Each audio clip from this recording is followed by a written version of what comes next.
Now, it's actually a bad debt to take loan or a debt to pay school fees. I know. You're like, wait, just wait, okay? Let's discuss through on this video. Why am I saying it's a bad debt to actually take a loan to pay the school fees? First of all, let's dissect and look at the principles of a loan. What exactly are you supposed to do with a loan so that at least you don't find yourself on unhealthy debt? Before I even say anything, can you recall any family somewhere suffering because probably they actually went ahead and sort of used their land as their collateral to get a loan to go to pay the school fees on the purposes of hoping that kid will get the money, be able to pay back and what have you, and they're actually right now suffering? If you can attest to that, then this video of mine is valid.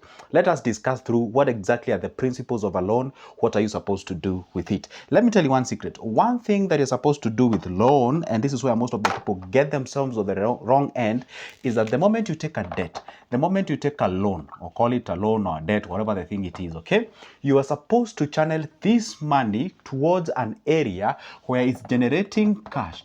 You know one thing? Let me tell you one thing. Loans and debts, they survive on vitamin M. That is money. There is nothing else you can discuss when you talk about loan. You need to have a cash flow. Cash flow to pay back the loan. All right. See, loan, you're supposed to take it, invest somewhere, or put it somewhere, put it in a structure, call this investment, call it business, call whatever you're going to call it. But the fact is, it's supposed to give birth to something called cash flow. Cash flow, it's a money that is generating out of this thing. So therefore, you can be able to go ahead and do what? Repay back the loan. And the loan, and this thing that you have actually done should generate you income, okay? Should generate you income. Therefore, so that this loan does not become expensive for you. Oh, by the way, did I tell you to subscribe to my channel? If you're watching me for the first time, down below there is a small button written subscribe. Go ahead and hit that magical button. Why? Because I upload a video each and every day, so you'll be notified, okay? You'll never miss any of my good videos. And also make sure that you like the video. Those two things does not cost you anything. Let's get to the business. Thank you for doing that. Now, see, when you actually get this loan, subject it to a structure that is an investment or a business, is generating you some cash flow or cash, and that cash, part of it is used to pay back that loan that you're supposed to pay. This is the principle that you use to get yourself into what we call a good or a healthy debt. But when you take a loan, to put it in a structure that is called education, and what you're doing, you're banking on chances. You're banking on the chances of, I'm going to finish this degree, I'm going to finish this master's, I'm going to finish in whatever I'm doing, then I'm going to acquire the skills, then I'm going to trade my skills to pay back the loan. The fact remains, if let's say you took $1 million to actually go ahead and study, and probably that million you're paying with a 19%. That is the current rates that you have in Kenya as of 2024, okay?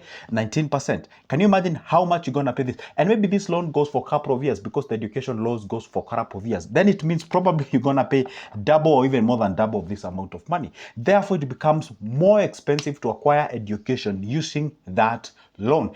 And guess what are you doing now again? On top of that, you're actually banking on the chances that you're going to acquire these skills. Everything will be held constant. And then the cost that you're doing, it's going to actually go ahead and pay you. And there is something that you should know. With the current education system that you have, regardless of the country that you come from, the fact remains the rate at which this rate is actually increasing, it does not mirror the rate at which the wages are increased.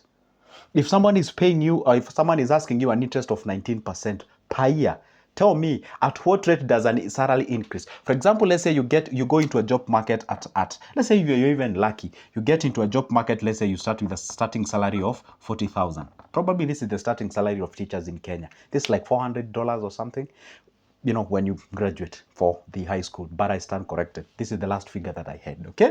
Now, see, tell me, after how long will you get 45,000 increment? After how long will you see, the rate at which the interest is actually increasing, it outshines the rate at which you're actually getting the wages increased or the salary increased. At that particular point, this is not really a good deal to actually take to get yourself into a loan, or rather to get yourself into the business of doing the education. Another thing, you find the education that you get at the end of the day, it does not catch up. For example, let's say maybe somebody is teaching you things to do with like coding, web designing, and what have you, and then all of a sudden, boom, the AI comes in, when everything that you actually can be able to, or you are actually being paid to do, people can actually access all that information from the AI. Because AI, see, most of the education that system that you have right now, it is not catching up with the development of the technology and what have you.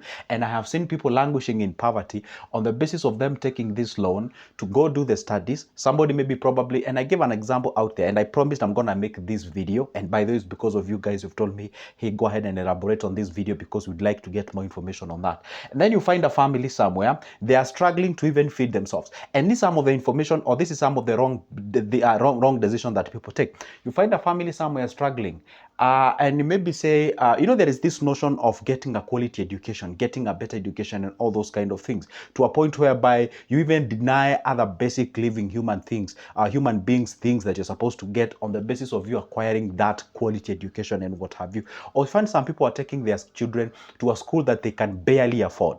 Let's give a very simple example. Let's even say this guy who is earning 40,000 at the end of the month, and then this guy is probably paying close to this amount of money. Let's say even this guy is paying 35,000 Kenyan shillings for the school fees. Yeah, I know you're like, no, that cannot apply. See, school fees goes for 3 months, not for 1 month. So if you were to take this and divide by 3, probably this will give you like not 10, maybe 12, 13, thereabout. Let's call it like 13,000 per month. See, 13,000 per month, deduct this from 40,000, you're remaining with 27,000. And guess what happens now? This money, you not only pay, this is just school fees. Probably there is no transport. Or let's say maybe the transport is involved there.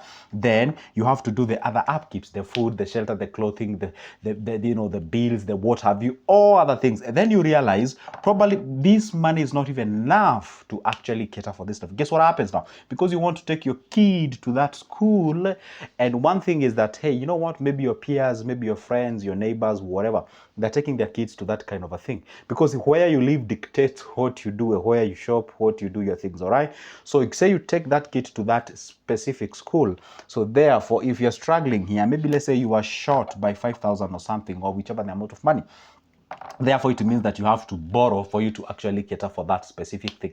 This one, I call it a wrong move. Why? At the end of the time of that period that you paid the school fees, using a loan, you're going to pay way much more than you could have paid if you went the route of you paying by yourself. But I know there is a question cooking right now. Joseph, what if I do not afford? Let's say my kid has actually passed the exams of the high school. They're about to join the campus and go do the thing. What exactly can I be able to do? What route should I follow? And listen, I'm always this guy who comes here and tell you the truth. Some people may not never tell you the truth, but I'm here to tell you the truth. I went through the system of our university in Kenya, the college thing, all those kind of things. You call it the tertiary education. The fact remains, as we speak right now, people are struggling with getting the jobs. If you ask me, the most important skill that you can never get, it is nothing. There's nothing wrong with you getting. By the way, I've never contested the school. I've never contested the education all the way from kindergarten to high school. That is a basic school education that you need to have. By the way, you'll be shocked if you read. I was actually reading some of the newspapers in US, and they were saying, and so those reliable places, then they were saying like, it is becoming to a point whereby, I think even Tesla, but I stand corrected, they were saying they will not consider degree as a qualification for you to get a job. Yo, I know you'll be like, you must be tripping. No, go check it out there. Some of the big companies, and I started corrected, I don't know whether it was Tesla or which company, they say they are not longer considering the degree as a qualification for you to get a job. What does that tell you? Degree is becoming useless and useless and useless as the time goes.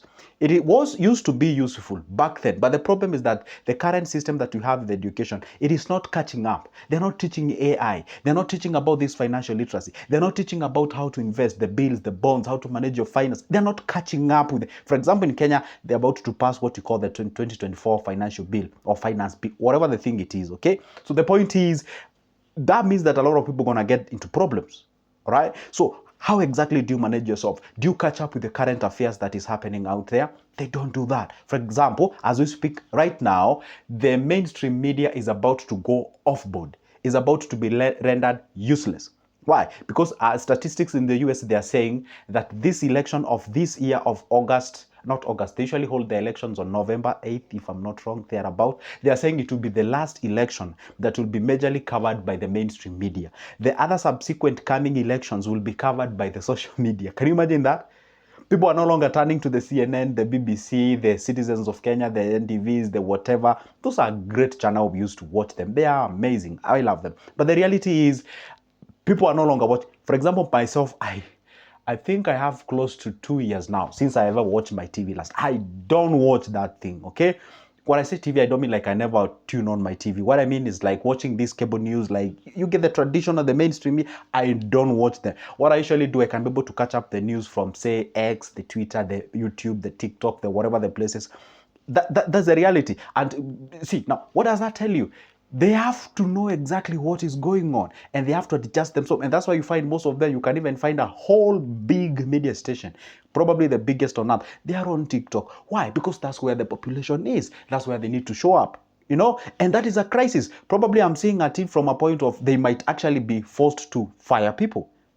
What am I trying? I'm not trying to digress on the information. So this education system that you're having, it is not catching up with the technology. It's not catching up with all those kind of things. They're teaching you how to edit videos, something. Nowadays, we even have the AI that can even edit your videos. Like people can even generate videos without even them. Yo, I'm telling you, there is this random shift. Is it called paradigm shift or something or so? Yeah, so the point is this: taking a loan to go to do education. I would really even prefer that you go get a skill that you can be able to monetize as fast as you can. And this issue of saying, hey, if I go to YouTube and learn a whole of a skill, where will I get the certificate? See, now the problem you're having is that you're thinking of getting that skill and you're touching that to getting a certificate. Because I had a certain guy who approached me and told me, hey, Joseph, where can I learn a skill, some graphic design? I told them, you know what? We have a whole system on YouTube that's like a whole university. You can go learn a thing. And the guy was like, Joseph, but now where will I get the certificate? How will I prove to people? See, you're approaching those kids with a mentality of getting employed. That is wrong. That is not where we approach life. Okay, well, if you want to be smart as far as the finance is concerned. So the point I would say is this: be very careful whenever you take a loan to finance the education or to actually go ahead and pay the school fees, because it can get yourself into bigger problem, for thinking that you're gonna get yourself a job and what have you, especially if you're in Africa. You already know exactly what is happening there. So try as much as you can to leverage on the issues of, hey, guess what? I ain't gonna take this loan. Sometimes if you have the brain and you have the capacity, you'd rather even take that loan and start a business or an entrepreneurship or something also. That is after you have acquired the required, what do you call them? Information and the guidance and take through and what have you. I'm not saying, do not get me wrong. I'm not telling you go tell your parents to take a loan and put you or set you a business. No, I said if you do have the capacity under the guidance of your parents and the people who are good in entrepreneurship and what have you, you'd rather do exactly that. But then I have a whole case scenario of an individual whom we were schooling with, and that guy did a crazy thing about that, exactly what I'm talking about. I'm gonna share that video one day and you're gonna check that information by yourself. But for now, be very careful whenever you're getting yourself into a debt to pay the school fees. You might actually thinking that you're getting your kid into a better situation, not knowing that you're getting them into a messy situation. It is good to be very keen and cautious, especially maybe if you realize that your kid is not so much into education. Sometimes parents live in what we call the denial. I don't know that you know that. Parents live in denial. And I really hope one day it will come when people love to share the truth. When teachers tell you, you know what, your kid is amazing. You know what, she can run, he can do this, he can do the dramas, he can do that, he can play football. You get the thing. We can leverage on those skills. I mean, sometimes I usually wonder, you'd rather even take your kid, or rather you'd rather even take that loan and take your kid to a music, what do you call a music school or industry or something of so, because that's an area that even if you were to have just a YouTube channel and making those videos, you can actually make some G's and move to the next level, So it is good to make sure that you be at peace with the reality and the truth. If your kid is not much inclined to the education system and something also, they're not getting the thing. So why would you even take a whole loan, put it on top of that, hoping that, just we are in 2024, for God's sake. This is not 1972. This is 2024. It is the time now we discuss. We have a lot. For example, personally, I have never even, I don't even know what I can tell you. That what I studied on my university has never fed me. even a pen like this. I have never gotten anything out of what I studied. Maybe say that indirectly, like exposure and all those things. But studying this, then exercising exactly that, and it has never bought even me this kind of a pen. I'm not discouraging, I'm just telling you the reality and the truth that is ahead of you. Anyway, that's the reality, and that is it. So anyway, guess what? Go ahead and make sure that you hit that like button, make sure that you subscribe, and also leave me a comment on the comment section. Let this be an open discussion. And I have to give a disclaimer at the end of this video. I'm not saying I hate education. Education is amazing. I support it 100%. But how you acquire it, you're supposed to be very keen and cautious so that you don't get yourself to the unhealthy debt. Get the education and get the finances right at the same time. That's good Joseph speaking. For now, it's a goodbye and see you in the next one.